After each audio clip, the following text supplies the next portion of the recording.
Good evening सांग मैंने मोर आउ गोटे नुआ भिडियो आपण मानक स्वागत जनाऊँगी। तो आज संध्या बेले दुई जन बालकनी रे बसिकी फिल्म देखुले।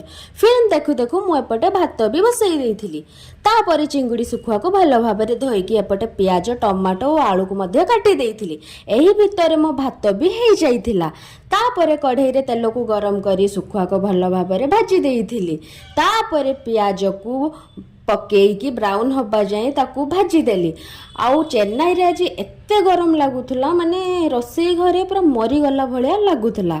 और से सब छाड़तु तापर मु सरिष बटा को पानी देकी ताकू कसिली कसिली कसिली।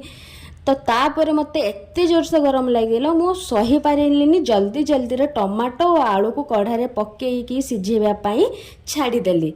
जेहेतु एते गरम लगुला रांधिबा समय रे तो मु भाबिली टिके बालकनी रे जाइकी हाबा खाइकी सेतिकी घंटारे पळे आसीबा। तो मु सेठी बसिकी मो गुन्नू सहित लागुथिली। देन सेठू आसिला भितरे मो आलू मध्य सिझी जाइथिला। तापरे मु सुखुआ को पकेई देइथिली।